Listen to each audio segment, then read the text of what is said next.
Reclaiming GILNEAS. Dragonflight patch 10.2.5. The overview. It's a quick little overview of what we're getting next week in the patch, and I'm very excited about it. Reclaiming GILNEAS specifically has me the most hyped. Let's see what Mr. Still Solo, a new channel here, has to say about what is going to be coming in patch 10.2.5, specifically GILNEAS related, which is the coolest thing about it all. In this video, we're going to be going over the new features of patch 10.2.5, the next update for Dragonflight. This patch will be going live on January the 16th, so I thought why not make a video on all of the features that are going to be coming along with it. So that's what we're going to be talking about today. And because I know your time's valuable, let's just jump right into it. The first feature of patch 10.2.5 that I want to talk about is dragon riding. With this Dragon patch, riding it brings worldwide, the fun baby. and dynamic dragon riding flying to the entire This is a world. great This thing. new feature revolutionized the way players traversed Azeroth, offering the freedom to fly anywhere in style, transcending the old limitations of traditional flying mounts. So, Most the definitely. standout feature of dragon riding is going to be available worldwide, encompassing wait. all of the old world continents, wherever flying was permitted. Gone are the days of being confined to your specific old world flying mounts. Yes. Players can now explore. And one thing about dragon riding in the open world is right now for the patch, we're only going to get it with your dragon riding mounts, right? The ones that already dragon ride, that's what you're getting. You're going to get the rest of your mounts with new animations and everything. Flying on the back of Invincible, if you have it, I don't, I'll never get it. You'll be able to do that in the War Within. That's when that's going to become available. But Blizzard is already giving us dragon riding worldwide. I'm excited for it. There is I think it's like a 80% of the speed of dragon riding on the Dragon Isles, and some people wondered why they did that. I think it's kind of some limitations to the servers and the way the world renders because it wasn't made for dragon riding, flying around at that speed. But everybody who's tested it out says you don't even notice it. You don't notice the speed reduction. It's still insanely fast compared to regular flying, and a nice welcome addition to Azeroth travel. The entire game world from the skies with their dragons. But this isn't just a cosmetic thing, because everyone knows that dragon riding is a lot faster than traditional flying mounts. So that means you're going to be able to fly around and do old world content in a much quicker way. Another thing to do in patch 10.2.5 is going to be the Azerothian Archives. So a new questline is being introduced, and it's going to be initiating a storyline involving the Azerothian Archivists. It looks like it's going to be starting in the Roasted Ram Inn in Veldraken, where players will be able to find a breadcrumb quest that's going to be attached to a pillar there. This questline is going to guide players to the Algathar Academy in Daldrassus, where they're going to meet the leader of the Azerothian Archivists and his team. This event's going to be fun. You're going to be completing quests that familiarize players with the Archivists and their interests in Trader's Rest, and the mechanics and objects related to the event. It seems like there's going to be a lot of... It's going to be an like top of the hour thing, kind of like the tree event is right now, and it's going to be fun. I think it's going to be a little exploration, a little bit of something. I feel like it's a little bit of what they've learned from Season of Discovery, bringing it into retail a little bit. I'm excited to see if they reveal any tidbits of lore. I would really like it if they did that. Right now, there's like going to be mounts that you can get, transmogs you can get, fun little things that you can get. This is not a required thing. It's just going to be a fun thing. But I would like to see if, being an archivist, we discover a few tidbits of lore. That'd be really fun. Stuff to do with these guys, including a weekly public event, plenty of things to explore, rewards, pet battles, mounts, and of course, an awesome transmog set. Unfortunately, we don't have any of this stuff revealed to us yet, but we will know soon enough. The next standout feature on this list is, of course, Belemeth, the Arms of the Goddess. This place lies in the heart of the Emerald Dream and serves as a central hub for Seeds of Renewal and a place of hope for the Kaldori. It seems like Belemeth is going to be taking over as the permanent residency of the Night Elves now that Darnassus was burned down in the World Tree. And whether you're in the camp of thinking that this is a really cool place or someone that wishes that they would just redo Darnassus, I gotta say, the aesthetics of this place is really cool, and they did a really good job of basically updating all of the old Night Elf buildings and things like that. It looks really good. Yeah, so look, I agree with what they put in. You guys all know my feelings of Belemeth and everything, and how it's not Darnassus. It's not. But here's the thing: aesthetically, the buildings are nice. The new content looks nice, and Blizzard did say that they're going to build out the city through time. Right? It makes sense, right? Over time, the city will become more filled up and more built. That's the thing I want. I want it to feel lived in. Darnassus felt like a lived-in city because it had so much going on. There were neighborhoods in that place. It was awesome. It was the first city I ever saw in the game. So Belemeth is kind of a TBD, right? We'll see how it looks down the line. Right now, it's fine. It's a start, I guess, but I still don't like the location of it and everything. But we'll see what Blizzard does with it as they go forward. Night elf buildings and things like that. It looks really good.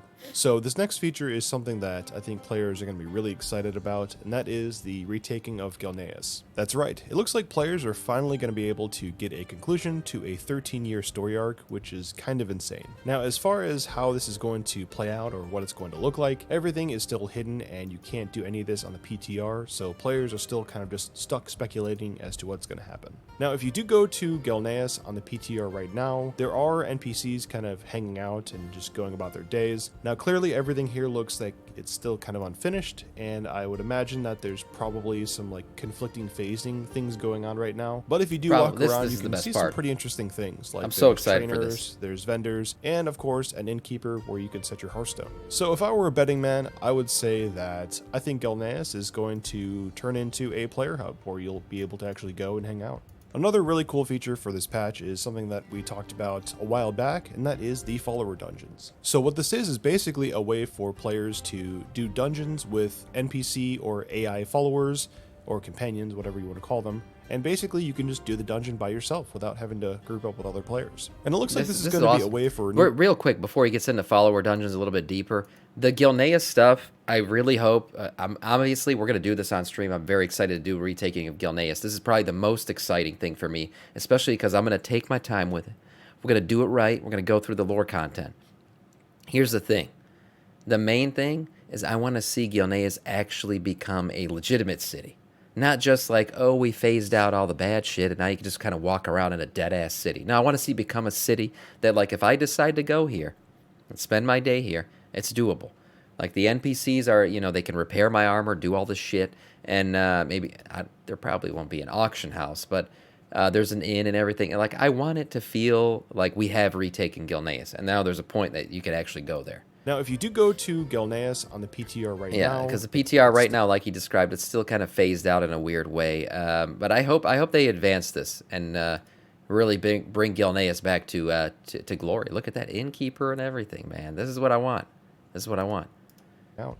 Another really cool feature for this patch is something that we New talked Silver about Moon too. Yeah, that's going to come in the Warcraft Midnight. So what this is basically a way for players to do dungeons with NPC or AI followers, or companions, whatever you want to call them, and basically you can just do the dungeon by yourself without having to group up with other players. And it looks like this is going to be a way for new players to get accustomed to running dungeons without having to worry about the stress of, you know, pissing off players and things like that. Whether you're a tank, healer, or DPS, it doesn't matter. The NPCs here are going to adapt to your dungeon and play to your weaknesses. Now, as far as this system goes, it's pretty limited right now, so basically it's just confined to normal dungeons and just specifically this is just the beginning in Dragonflight. I imagine this system being iterated on, getting further. Right now, yeah, it's just the package of new dungeons. It's just normal, but I think it's such a cool thing. And I saw somebody comment on my video about this yesterday on YouTube. He was saying that as a guy who, you know, he works a lot, he doesn't have a lot of time to play WoW, but he still wants to play. He still loves the game. So he's got like his tiny window where he can get in and log in. He said this is going to be great for him because he doesn't have to wait for a group to form. He doesn't have to wait on anybody else or hope that people don't leave in the dungeon or something. He's like, this is awesome. I can get on, experience the content in a quick way, and then get out. And if I ever have more time, I'll do the dungeons like legitimately with other people and do Mythic Plus and all that. He goes, but this is like, this gives him and other people like him the opportunity to just see the content, to experience the content. If you have a quest where you got to do something, now you can go do it. It's a great thing. I'm not a hater of this at all. I think this is a good addition to the game. So no, you're not going to be able to do heroic. You're that guy, Cadence. With this, or any of the other previous dungeons from other expansions, at least for now. A few months back, when I made a video highlighting this new feature, I did say that it was kind of janky and the AI for the NPCs was kind of awkward, but I will say that I have been messing around with it today, and I do think that it's a lot smoother than it was before, so that's really cool. And lastly, we've got some minor character customization options. This one is targeted towards trolls, and more specifically, some new hair colors. Yeah, we saw some of this stuff. So trolls have 5 new unique hair colors for their characters, and these are some really vibrant colors for your hairstyles, and I think they play up really well with how trolls look to this realm. Drunken Clenny, thank you for the sub. And that's going to do it our for this Scourge. video. Hopefully you guys enjoyed delving into the details of patch 10.2.5 with me today. If you found this video informative and entertaining, please do me a solid favor and smash that like button below. It really helps support the channel and lets me know that you guys are enjoying the content. And hey, if you want to stay up to date with the latest videos, updates, guides, things like that, make sure you hit that subscribe button and ring that notification bell so that way you guys never miss my new videos. And before you go, let me know in the comments section what you guys are most excited about for this new patch. Thanks for hanging out with me today. I'm still Solo, and I'll see you guys in the next video. Another Death Knight. Groovy, man. Thank you for the Prime sub, man. Thank you. I really appreciate that. Death Knight of our Scourge. This was a great video. This guy's kind of new. He's kind of new to WoW videos, looks like. He's got like 6.6k sub. Here, I'll send this video in the chat for you guys. You guys can check it out.